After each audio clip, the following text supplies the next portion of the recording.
అదే ఇప్పుడు ఇంకో కొన్ని రోజులు అయితే మొత్తం బయటకు వస్తుంది.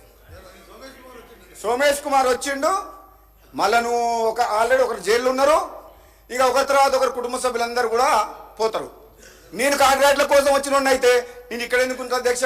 వాళ్ళమ్మడి 12 మంది ఎమ్మెల్యేలు పోయినప్పుడు 12 మంది ఎమ్మెల్యేలు పోయినప్పుడు నేను కూడా పోతుండే అధ్యక్ష. అధ్యక్ష, స్వార్థం కోసం పనిచేసే వారిని అయితే గతంలో ఎమ్మెల్యే గెలిచినప్పుడే అందరితో పాటు నేను టీఆర్ఎస్లో పోయేటోండి. కాంట్రాక్ట్ల కోసం అయితే ప్రజల కోసం, ప్రజల పక్షాన మాట్లాడే గొంతు, తెలంగాణ కోసం కొట్లాడిన గొంతు కాబట్టే నేను అక్కడే ఉన్నా. మళ్ళీ ఇక్కడికి వచ్చినాం. మీరు ఆ అంశం మర్చిపోవద్దు. మీరు ఎన్నైనా చెప్పండి, అమ్ముడు పోయినామని బదనామం చేసిన అధ్యక్ష ఎందుకు? అమ్ముడు పోయిన వ్యక్తి మళ్ళీ కాంగ్రెస్లోకి ఎందుకు వచ్చిన అధ్యక్ష? మనిషిని అయితే మరి అమ్ముడు పోయినా అని చెప్పిన వాళ్ళు ఈరోజు ఏం సమాధానం చెప్తారు అధ్యక్ష? తెలంగాణ ప్రజలకు, మున్మోడు ప్రజలకు అమ్ముడు పోయినామని బదనామం చేసిన అధ్యక్ష మళ్ళీ కాంగ్రెస్లోకి వచ్చి తెలంగాణ ఇచ్చిన కాంగ్రెస్ పార్టీకి వచ్చి మిమ్మల్ని అక్కడ పంపిస్తుందికే వచ్చిన అధ్యక్ష. ఆ విషయం మాత్రం క్లారిటీ ఉంది అధ్యక్ష. తెలంగాణ ప్రజలు కూడా నమ్మకం కలిగింది అధ్యక్ష. ఎంత బదనాం చేసినా చరిత్రలో చివరకు గెలిచేది ధర్మమే అధ్యక్ష. నా విషయంలో కూడా ధర్మం గెలిచింది అధ్యక్ష, అందులో ఎటువంటి అనుమానం లేదు అధ్యక్ష. అధ్యక్ష, మేము చెప్తున్నాం అధ్యక్ష, రాబోయే రోజుల్లో మీరు రెడీ ఉన్నారు కదా, మన బీజేపీ ఓట్లు వేయించింది ఎవరు అధ్యక్ష? మొన్న వీళ్ళు గుండె మీద చేసుకోవాలి. ఉదయం 9 గంటల వరకు మన పార్లమెంట్ ఎలక్షన్ పోలింగ్ అయితే నేను ఊళ్ళలో తిరుగుతున్నా. 9 గంటల దాకా 8 గంటల దాకానేమో టీఆర్ఎస్ వాళ్ళు, బీజేపీ వాళ్ళు వేరే వేరే ఉన్నారు. 8, 9, 10, 11, 12 ఒకటే కొద్ది ఇద్దరు కలిసి ఒకటే దగ్గర కూర్చున్నారు, ఒకటే టెంట్లా. ఏమైందిరా బాబు అంటే కలిసిపోయేసరిగా టీఆర్ఎస్ గెలిచినట్లేదు, పబ్లిక్ టీఆర్ఎస్ అంటే పోయింది, ఈ బీఆర్ఎస్ పార్టీ బతకదు.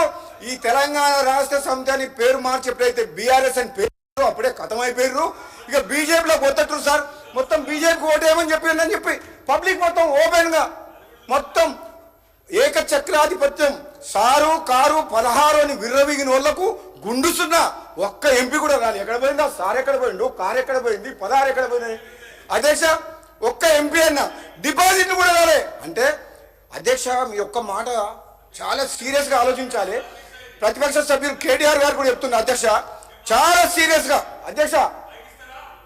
అధ్యక్ష ఒకటే మాట అధ్యక్ష, ఎక్కువ చెప్ప అధ్యక్ష. ఒక మాట, తెలంగాణ సమాజం ఇచ్చిన తీర్పుని, ఆ తీర్పుని మనము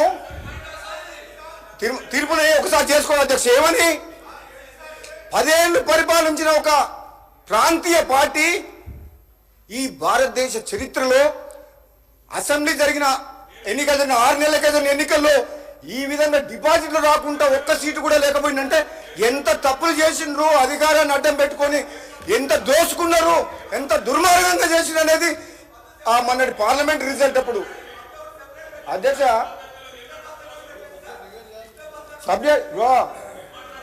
రాజేశ్వర రెడ్డి గారు, మీ బాసు మీ ముఖ్యమంత్రి, గత ముఖ్యమంత్రి గారు గంటలు మమ్మల్ని కూర్చోబెట్టి స్పీచ్లు ఇస్తుంటే విన్నాం.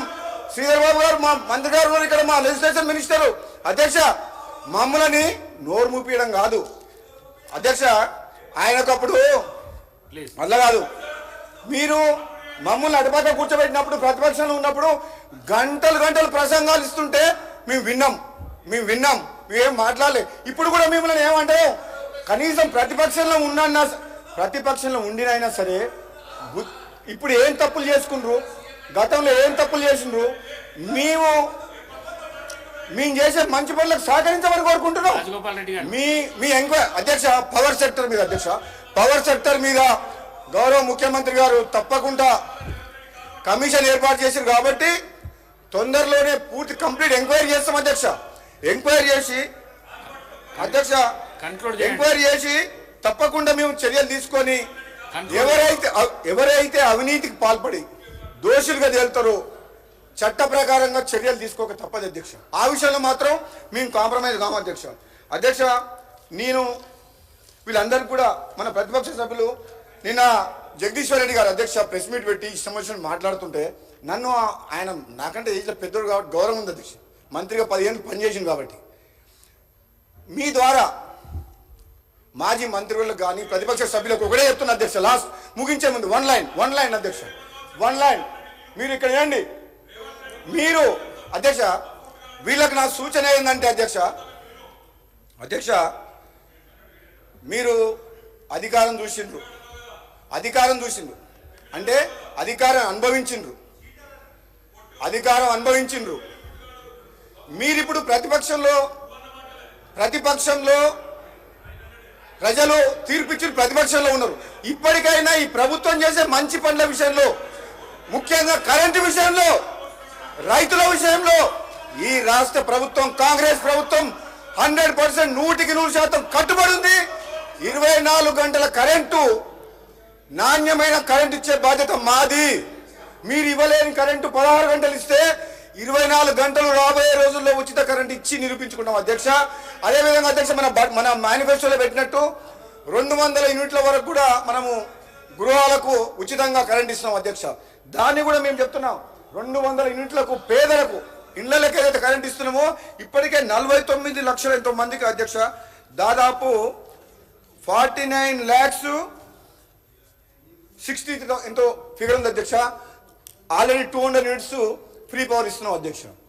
100% మీకు మళ్ళీ ఒకసారి చెప్తున్నా అధ్యక్ష, మీ ద్వారా తెలంగాణ రాష్ట్ర